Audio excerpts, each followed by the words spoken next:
अब जितने बेनमाजी हो अपने ऊपर गौर करो कि अल्लाह मुझसे राज़ी है कि नाराज़ है। अगर राज़ी होता तो ज़रूर नमाजी बना देता, राज़ी नहीं है तभी तो नमाज से दूर हो गए। आज लोग बहाना बनाता है, जो मोटा तबका के आदमी है, ये मोटे लोग जो है बहाना बनाता है कि घुटना में दर्द है।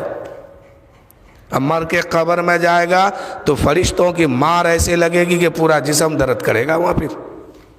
ये मोटे तबके वाले लोग कहता है कि घुटना में दर्द है, और पतल का तबके के लोग जो है ना कहता है कि कमर में दर्द है इसलिए नमाज नहीं पढ़ता हूँ। ये बहाना बनाया हुआ है। लेकिन जो कमर और घुटने का दर्द का बहाना बना के नमाज छोड़ रहे हैं, फिर फरिश्तों का वहाँ सामने कोई बहाना नहीं चलेगा।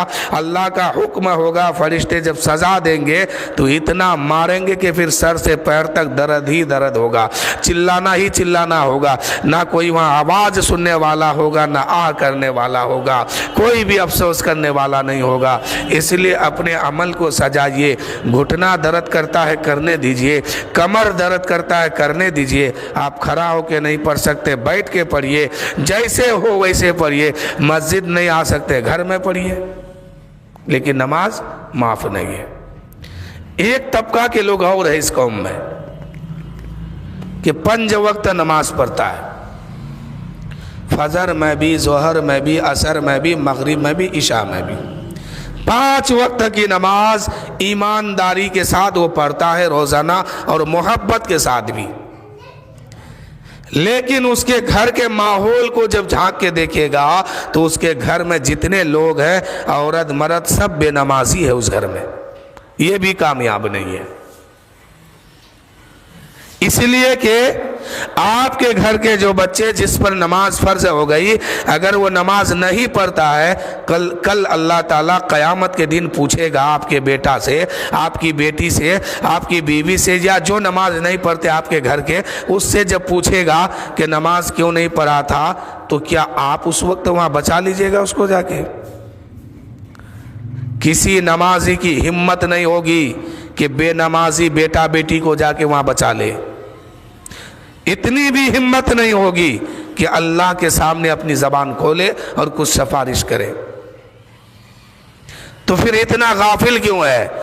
जो बाप नमाज पढ़ता है उस पर ज़रूरी है कि वह अपने घर में अपनी बेटी को भी नमाजी बना दे, अपने बेटा को भी नमाजी बना दे, और घर की जो औरत है बेनमाजी है उसको भी नमाजी बना दे।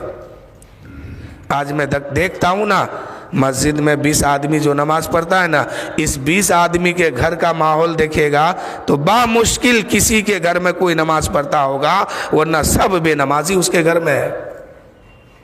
माँ है तो वैसे है, बाप है तो वैसे है, बेटा है तो वैसे ही है, बेटी है तो वैसे है, बीवी है तो वैसे ही। यार एक आदमी पूरे घर की जिम्मेदारी लेके आया है। मैंने कुछ दिन पहले एक आदमी से कहा कि नमाज क्यों नहीं पढ़ता है? नमाज पर मर के जाएगा, कब्र में सांप काटेगा, बिच्छू काटेगा, कब्र में आग जलेगी, बच नहीं पाओगे वहाँ नमाज पर। तो क्या जवाब दिया कि मेरी माँ नमाज पढ़ती है। ये हाल है। घर का एक अफराद अगर नमाज पढ़ता है तो पूरे घर के लोग सोचता है कि इसी से काम चल जाएगा, यही काम इसी से चल जाएगा, बेड़ा पार हो जाएगा। बेटा सोचता है कि बाप पढ़ रहा है, बेटी सोचती है कि माँ पढ़ रही है, काम चल रहा है। लेकिन नहीं भाई, ये नमाज हद्दे बुलूगियत से लेकर के मौत की आखिरी सांस तक अगर अकल और दिमाग सलामत है तो हर वक्त फ़र्ज है, हर दिन फर्ज है, हर एक पर फर्ज है। ऐसा नहीं कि घर का एक गार्जियन पढ़ लिया सब पर आदा माफ हो गया, नहीं। नमाज हर एक पर फर्दन फर्ज है, किसी एक पर नहीं। लेकिन ये हाल हो गया इस कौम का कि जो आदमी मस्जिद में 5 जगह नमाज पढ़ता है ना, उसके घर में सारे लोग बेनमाजी है, कोई नहीं नमाज पढ़ता है। कभी कभी किसी के घर में पढ़ लेता है, वो अलग बात है। इसीलिए हमेशा नमाज पढ़िए, क्योंकि मर के जब जाएंगे ना कब्र में, तो बेनमाजी के कब्र में बात आई तो सुन लीजिए, बेनमाजी जब मरता है तो डर है कि कुफ्र पर मौत ना हो। बेनमाजी जब मरता है तो प्यास की शिद्दत से वो तरप के मरता है। बेनमाजी जब मरता है तो बड़ी सख्ती के साथ इसकी मौत होती है। बेनमाजी जब मरता है बड़ी तकलीफ़ होती है इसको मौत के वक्त।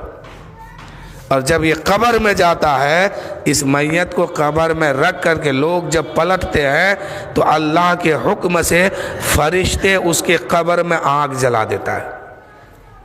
अब आग जब जल गई तो आप ज़रा सोचिए, दोज़ख से आग लाके जलाया जाएगा। ये दुनिया की आग है जो कितने बार रहमत के पानियों से धुला गया, तब इस आग की गर्मी ये है। उसको तो धुला भी नहीं गया, वो ओरिजिनल आग है, उसमें कोई मिलावट नहीं है। वो आग कब्र में जलेगी, दाएं मिट्टी बाएं मिट्टी, ऊपर मिट्टी नीचे मिट्टी, भाग नहीं पाएगा कहीं। हुजूर फरमाते हैं कि उसी में बंदा उलट पलट करते रहेगा और मौत भी नहीं होगी। क़यामत तक ये सिलसिला अल्लाह जब तक चाहेगा चालू रहेगा। भागने का कोई रास्ता नहीं है।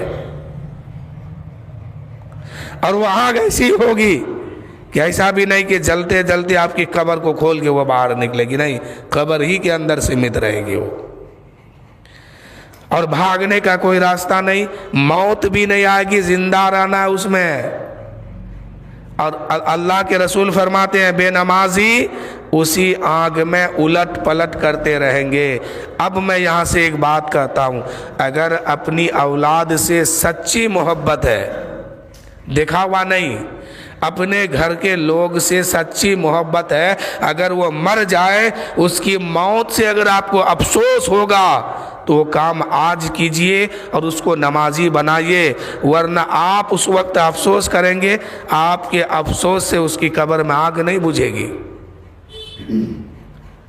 अगर आपके घर के लोग अगर मर जाए और आपको उसकी मोहब्बत में रोना आएगा, उसकी मोहब्बत में तड़पेंगे, चिल्लाएंगे, रोएंगे, तो वो काम आज कीजिए मेरे भाई, वरना जो भी आपके घर में बेनमाजी है, ये जब कब्र में जाएगा उस वक्त जब आग जलेगी, फिर आपका रोना कोई काम का नहीं होगा, आपका तड़पना कोई काम का नहीं होगा, आपका अफसोस करना कोई काम का नहीं होगा, ना उसकी आग बुझेगी। अगर अपनी औलाद से, अपने घर वालों से सच्ची मोहब्बत है कि हाँ ये दुनिया में भी रहे तो सुकून के साथ रहे, कब्र में भी जाए तो जन्नत की हवा आए, और मैदान माशर में भी जाए तो इनकी शफात हो जाए और जन्नत में चले जाए, अज़ाब दोज़ख से हमेशा के लिए बच जाए, तो उनको बचाना यही होगा।